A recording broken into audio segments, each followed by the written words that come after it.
যদি 10 জনের সাথে কথা বলি 3 জন মানে, আর বাকি যারা আছে তারা মানতে চায় না বললেই চলে। খুব কষ্ট হচ্ছে আসলে, প্র্যাকটিক্যাল কাজগুলো তো খুব চ্যালেঞ্জিং একটা জায়গা শাহবাগ মোড়। আমার দুই পাশেই হচ্ছে হসপিটাল, পেছনে ইউনিভার্সিটি, তো সব কিছু মিলে একটা রেড একটা জায়গা, মানে খুবই একটা টাফ জায়গা। দর্শক শ্রোতা, আমি আছি শাহবাগ মোড়ে। দেখতে পাচ্ছেন যে আসলে আমার পিছনে দায়িত্ব পালন করছেন যিনি, উনি একজন শিক্ষার্থী হলেও কিন্তু সরকার শেখ হাসিনা সরকার পতনের পরেই ওনারা শিক্ষার্থীরা কিন্তু আপনারা যতটুকু জানেন যে শিক্ষার্থীরাই দায়িত্ব পালন করেছিল ট্রাফিকের। কিন্তু এদের কি আসলে কতটুকু যারা চালক রয়েছেন তারা কতটুকু মেনে চলছেন আমরা এই বিষয়টাই জানবো। কিন্তু ইতিমধ্যে আমরা যতটুকু জানতে পেরেছি, উত্তরাতে একজন এরকম শিক্ষার্থী দায়িত্ব পালন করা অবস্থায় তাকে আসলে মারধর করা হয়েছে। একজন বাইকার আসলে ওনাদের ব্যাপক মারধর করে হাসপাতালেও নিয়ে গেছে। এটা নিয়ে মামলাও চলমান রয়েছে। কিন্তু এদেরও আসলে কি পরিমাণ মেনে চলছে সাধারণ চালকরা, আমরা এই বিষয়টাই জানাবো। একটু আমাদের সঙ্গে থাকুন, দেখতে থাকুন। তো আসলে এখানে দায়িত্ব পালন করছেন, কতটুকু আসলে সাধারণ মানুষ মেনে চলছে একটু আমাদের? সাধারণ মানুষ মেনে চলছে বলতে, সাধারণ মানুষ আসলে খুবই ক্ষিপ্ত আমাদের উপর যে রিক্সাগুলো কেন আটকে দিচ্ছে। যদি 10 জনের সাথে কথা বলি 3 জন মানে, আর বাকি যারা আছে তারা মানতে চায় না বললেই চলে। খুব কষ্ট হচ্ছে আসলে, প্র্যাকটিক্যাল কাজগুলো তো খুব চ্যালেঞ্জিং একটা জায়গা শাহবাগ মোড়। আমার দুই পাশেই হচ্ছে হসপিটাল, পেছনে ইউনিভার্সিটি, তো সব কিছু মিলে একটা রেড একটা জায়গা, মানে খুবই একটা টাফ জায়গা। আসলে এটা হুট করেই পরিবর্তন করা সম্ভব না। বিগত 25 মানে 1 মাসের কাছাকাছি সময় ধরে আমরা কাজ করছি। এর মধ্যে দেখা যাচ্ছে কিছু মানুষ, কিছু রিক্সাওয়ালা মামা দূর থেকে আমাদেরকে দেখলে হচ্ছে সরে যাচ্ছে, তাদেরকে আবার মুখে আমাদের বলতে হচ্ছে না। আর কিছু কিছু দেখা যায় এখনও তাদের সাথে অনেক বেশি কথা বলতে হয়, তাদের সাথে তর্ক বিতর্ক হচ্ছেই। তো সব মিলিয়ে হচ্ছে মানছে 50/50, কেউ মানছে কেউ মানছে না, এর মধ্যেই। এই যে আপনাদের মানছে না বা এই দায়িত্বটা আসলে কতটুকু চ্যালেঞ্জিং মনে হচ্ছে আপনাদের কাছে? আপনারা তো এখনো শিক্ষার্থী নাকি? জি, আমরা শিক্ষার্থী। আর যখন একটা কথা আর নির্দেশনা আমরা দিই, তখন এই বিষয়টা যখন তারা শুনতে চায় না, তখন বিষয়টা অনেক চ্যালেঞ্জিং হয়ে যায়। আর তর্ক বিতর্ক থেকে দেখা যায় অনেক সময় হাতাহাতি পর্যায়ে চলে যায়। আমাদের স্টুডেন্টদের গায়ে রিক্সাওয়ালা, অটো রিক্সাওয়ালা যদি বলি, সে মামারাও একবার হাত তুলেছিল, একদম রক্তাক্ত অবস্থা করে দিয়েছিল। পরবর্তীতে এটা নিয়ে আইনি ব্যবস্থা নেওয়া হয়েছে। তো কথা যদি না শোনে বা নির্দেশনা না মানলে এটা অনেকটাই চ্যালেঞ্জিং হয়ে যায়, এবং এই অবস্থা বা এই পরিস্থিতিটা আমাদের মোকাবেলা করতে অনেক মানে হিমশিম খেতে হয়।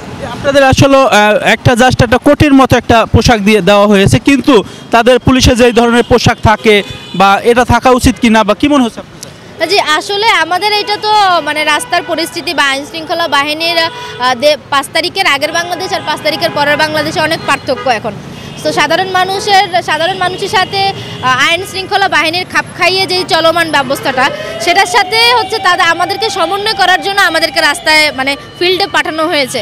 তো সব কিছু এত দ্রুততার সময়ের মধ্যে হয়েছে। আমাদেরকে ড্রেস, আইডি কার্ড এবং যাবতীয় যে সরঞ্জাম সবই খুব দ্রুত সময়ের মধ্যে দিয়ে দেওয়া হবে বলে আমরা আশাবাদী। দিলে কি ভালো হবে? অবশ্যই ভালো হবে, কারণ আমরা যেহেতু এখন ডিফেন্স বা বাংলাদেশ ডিএমপির একটা অংশ হিসেবে আমরা এখানে আছি। সো অবশ্যই আমাদের ড্রেস, আমাদের আইডি কার্ড অনেক বেশি ইম্পর্ট্যান্ট। আমি যদি একটু একটা উদাহরণ টেনে কথা বলতে চাই এখানে, যে আমি এখানে এখন বাংলাদেশ ট্রাফিক সহায়ক হিসেবে আছি। রিক্সা যদি একজন ইউনিভার্সিটির স্টুডেন্ট থাকে, হ্যাঁ, সে জায়গায় যদি আমি থাকতাম বা আমার জায়গায় যদি সে থাকতো, সেই জায়গায় আমিও তাকে প্রশ্ন করতাম যে আপনার আইডেন্টিটি কী। সো আমাদের আইডি কার্ড, আমাদের পোশাক, এটা আমাদের জন্য অবশ্যই ইম্পর্ট্যান্ট, এবং জানি আমরা হচ্ছে জিজ্ঞেস করলে আমরা যেন বলতে পারি যে এটা আমার আইডেন্টিটি। সেই জায়গা থেকে আইডি কার্ড, পোশাক, সরঞ্জাম আমাদের কাছে অবশ্যই খুব ইম্পর্ট্যান্ট। আমাদের হচ্ছে বললাম না যে আমরা তো হচ্ছে স্টুডেন্ট, আমরা কিন্তু হচ্ছে ট্রাফিকের সাথে যুক্ত ছিলাম না। যে আমরা হচ্ছে শেখ হাসিনা চলে যাওয়ার পরে হচ্ছে আমরা স্টুডেন্টরা হচ্ছে রাস্তায় নামছি, যে দেশের সিস্টেম চেঞ্জ করতে হইলে আমাদের হচ্ছে রাস্তায় নামতে হবে।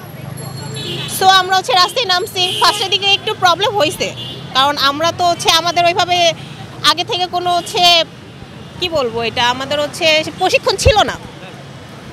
6 তারিখের পর আমরা যখন 5 তারিখে আন্দোলন শেষ হওয়ার পর 6 তারিখে আমরা যখন মাঠে নামি, 6 তারিখ থেকে টানা 3 মাস আমাদের কোনো প্রশিক্ষণ ছিল না। তারপর হচ্ছে আমরা আসিফ মাহমুদ স্যারের কাছে যাই। আসিফ মাহমুদ স্যারের মাধ্যমে আমরা যুব উন্নয়নে ট্রেনিং প্রাপ্ত পাইছি 2 দিন। তারপরে ওনার মাধ্যমে ওনারে প্রস্তাব দিলাম আমরা যে আমাদের তো হচ্ছে পড়াশোনাও আছে, আমাদের পড়াশোনার ফাঁকে যদি পার্ট টাইম জবের একটা ব্যবস্থা করে দেওয়া হয়, যেহেতু আমরা এটা করতে পারতেছি আর আমাদের যেহেতু রাস্তায় কাজ করতেই হবে, সেহেতু আমাদের যদি দেওয়া হয় তাহলে আমাদের অনেক স্টুডেন্ট আছে যে স্টুডেন্টরা টিউশনি করায় বা হচ্ছে পার্ট টাইম জব করে, ওরা তো অল টাইম থাকতে পারতেছে না। যে আমাদের যদি একটা জবের ব্যবস্থা করে দেওয়া হয় পার্ট টাইম, তাহলে হচ্ছে কিছু টাকা আসতেছে, ওইটা দিয়ে আমরা হচ্ছে আমাদের হাত খরচটা চালাইতে পারতেছি। পড়াশোনার পাশাপাশি কি পড়াশোনা আর জব একসাথে কি করা যায়? হ্যাঁ, এটা আমরা হচ্ছে 4 ঘন্টা করতেছি, তো আমরা হচ্ছে অন্য সময় দেখা যেত যে আমরা হচ্ছে ফ্রেন্ডদের সাথে আড্ডা দিচ্ছি, ওই টাইমটা এখন আমাদের কাজে লাগতেছে। আর একটা টিউশনি করাইতে গেলেও তো হচ্ছে 2 ঘন্টা চলে যায়, সেক্ষেত্রে আমরা যদি 2টা টিউশনি করাই 4 ঘন্টা অনায়াসে চলে যাইতো। ওই 4 ঘন্টাটা আমরা এই সাইডে কাজে দিচ্ছি, এতে হচ্ছে বর্তমানে হচ্ছে জ্যামজটটাও কমতেছে। আর পাশাপাশি হচ্ছে আমাদের যে সম্মানীটা দিতে চাইছে, এই সম্মানী যদি আমরা পাই, আমরা হাতে পাওয়ার পর দেখা যাবে যে আমরা ওইটা দিয়ে আমাদের হাত খরচ চালাইতে পারবো। এই ক্ষেত্রে আপনার কি পেশা হিসাবে পুলিশ ট্রাফিকেই হতে চাচ্ছেন নাকি অন্য কোনো পেশায় পড়াশোনা করে যেতে চান? তো এখন তো আমি স্টুডেন্ট, এখন আমি হচ্ছে পড়াশোনা করতেছি, এখন পড়াশোনা শেষ করে তারপরে এটা হচ্ছে ডিসিশন আর কি। হ্যাঁ, এখন হচ্ছে দেশের সিস্টেম চেঞ্জ করতে আমাদের স্টুডেন্টদের কাজে করতে হবে, সেক্ষেত্রে আমরা হচ্ছে পড়াশোনার ফাঁকে হচ্ছে কাজ করতেছি। চালকদের উদ্দেশ্যে কি কোনো কিছু বলতে চাচ্ছেন? ওদেরকে বলবো যে হচ্ছে রিক্সা চালক যারা আছে, ওরা হচ্ছে আমরা যে যে পয়েন্টে কাজ করতেছে, আমরা কিন্তু সামনে আগাইতে দিব না, মেন রোডে আটতে দিব না। সেহেতু ওরা বলবো যখন প্যাসেঞ্জার নেয়, তখন ওরা যদি প্যাসেঞ্জারের বইলা নেয় যে আমরা হচ্ছে এই পথটুকু পার হইতে পারবো না, এতটুকুই আমাদের সীমাবদ্ধতা, এখানে গেলে আমাদের আটকাই দিবে, তাহলে আর আমাদের হচ্ছে প্যাসেঞ্জারদের সাথে কথা বলতে হয় না। সবশেষে নাম পরিচয় দিয়ে শেষ করি। আমার নাম শিলা আক্তার, আমি হচ্ছে শিলা আক্তার, আমি অনার্স করতেছি ধানমন্ডি ইউনিভার্সিটি থেকে, নিউ মডেল ইউনিভার্সিটি থেকে অনার্স ফার্স্ট ইয়ার এক্সাম দিলাম অর্থনীতি সাবজেক্ট থেকে। অসংখ্য ধন্যবাদ। প্রিয় দর্শক শ্রোতা, এতক্ষণ কথা বললাম ট্রাফিকের দায়িত্বে থাকা শিলা আক্তারের সঙ্গে। আসলে ওনাদের কেউ মেনে চলে, কেউ মেনে চলে না, এরকমটাই আসলে ওনারা যতটুকু বললেন। আসলে এই যে একজন এখনো কিন্তু দেখছেন যে একটু বাড়াবাড়ি করছেন। মামা ওই পার রিক্সায় কোনো ভাড়া নেই মামা, পার রিক্সায় কোনো ভাড়া নেই এই অটো রিক্সার জন্যই। না, অটো রিক্সায় শহরে চলবে না, বাইরে চলবে। অটো রিক্সা কেন চলবে না? পার রিক্সায় কোনো ভাড়া নেই মামা। আপনারাও যে অটো রিক্সার মতো আন্দোলন করবেন না? আন্দোলন করবো না, লোক তো এক জায়গায় হচ্ছে না। আগে তো আন্দোলন করেছি আমরা, প্রথমে আন্দোলন করেছি মামা। এখন তো আন্দোলন করবো না, আপনার এদের করে কি হয়েছে না হয়েছে জানি না, মানে অটো রিক্সা বন্ধ করতে হবে। হ্যাঁ, অটো রিক্সা বন্ধ করতে হবে মামা, ভালো চলবে, আমরা ভালো চলবো। অলস অটো রিক্সাওয়ালারা? না না না, কই অলস না, কোনো অলস না। আজ পর্যন্ত এই ব্রিটিশ আমলের তো এই ভার রিক্সা চলে আসতেছে, আর এখন বন্ধ হবে কেত্তি? ব্রিটিশ আমলের তো চলে আসতেছে। এই যে এদের আইন সম্বন্ধে আপনি একটু বলবেন, এদের আইন মামা এই যে আইন ভালো হয়েছে, খুব সুন্দর আইন হয়েছে। আইন মানেন? হ্যাঁ, এই যে আইন মানি, এই যে ব্রেক ধরেছি, আইন মানিয়ে তো ব্রেক ধরেছি, ওদিক তো আর পা গইনি, বুঝতে পেরেছেন? এই যে আইন কারণ সব কিছু ঠিক আছে, এখন অটো রিক্সা বন্ধ করতে হবে মামা। অটো রিক্সা বন্ধ? হ্যাঁ, অটো রিক্সা বন্ধ করতে, তা না করলে আপনার গরিবরা মরে যাবো এই পা রিক্সা নিয়ে। বর্তমান খেয়ে পরে ভালো আছেন? না না, ভালো নেই। এই আপনার 500 টাকা, সারাদিন 500 টাকা মারিছি। 500 টাকা ভাড়া আছে? হ্যাঁ, 500 টাকা ভাড়া মারিছি। রিক্সা জমা কত? 120 টাকা। খাইছেন কত? খাতি হবে 400 টাকা খরচ আছে। 300 কম হলে 300 টাকা খরচ আছে ঢাকা শহরে একটা বিটা লোকের। পরে আর কি, আর 200 টাকা দেবো অবস্থা চলবে? তা তো চলবে না। করবেন তাহলে এখন কি করা তো কিছু নেই। আল্লাহ পাক যেভাবে চালায় সেভাবে চালাতে হবে। এখন ওই অটো রিক্সা বন্ধ করতে হবে মামা। অটো রিক্সা বন্ধ করতে? হ্যাঁ, আর আপনার মিডিয়া থেকে আপনারা একটু যোগাযোগ করে বন্ধ করেন, মানে বাইরে চলুক। সেটা 1 মাসের জন্য দিয়েছে জানেন? একবার আমি তো শুনেছি যে আপনার এই 1 মাস পরে আবার বসবে কোর্ট, আবার হবে, তারপরে নাই সংশোধন হবে। এখন কি সংশোধন হবে তা জানি না। কি আপনারা এখন আন্দোলন করবেন কিনা? আন্দোলন তো অবশ্যই করবো, যদি অটো রিক্সা আবার ছাড়ে তাহলে আন্দোলন তো হবেই। অটো রিক্সা যদি আবার চলে তাহলে আন্দোলন করবো আমরা। আসলে আমরা যদি চালকের কথা বলি, তার আগে বলতে হবে যারা রিক্সা চড়ে তাদের কথা। অনেক সময় রিক্সা চালক মানলেও আমাদের যারা প্যাসেঞ্জার আছে তারা মানতে চায় না। তো তারা যদি মানতে না চায়, আমার রিক্সাওয়ালা মামার কতটুকুই বা শিক্ষিত, সে আর কীভাবেই বা মানবে? তো এই জায়গা থেকে আমি বলবো যে রিক্সাওয়ালা আমাদেরকে যতটুকু সচেতন হতে হবে, তাদের সাথে আমরা অনেকভাবে বুঝিয়ে শুনিয়ে কথা বলি, তাদেরকে বোঝানোর চেষ্টা করি যে দেখো মামা, তুমি সামনে গেলে তোমার রিক্সার হাওয়াটা ছেড়ে দিবে বা তোমাকে ডাম্পিংয়ে দিবে, এইভাবে বুঝিয়ে বললে তারা অনেক সময় শোনে, কিন্তু শুনতে চায় না প্যাসেঞ্জাররা। তারা বলে আমি এইখান দিয়ে যাব, আমাকে এখান দিয়ে যেতেই হবে, কেন এই নিয়ম কানুন। আমরা অনেক সময় মানুষকে বোঝাতেই অক্ষম যে এটা আমাদের মানে চালু করার নিয়ম না, এটা বাংলাদেশ ডিএমপির একটা নিয়ম।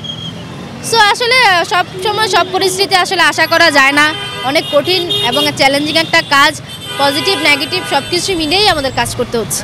আপাতত স্থায়ী আছি, আপাতত হচ্ছে আমরা অন্তর্বর্তীকালীন সরকারের বিষয় যদি বলি, তাহলে যেহেতু তারাই এই নিয়োগটা দিয়েছে, উপদেষ্টা প্যানেল থেকে যেহেতু এই বিষয়টা এসেছে, সেই ক্ষেত্রে আমরা বলতে পারি যে আপাতত এটা স্থায়ী।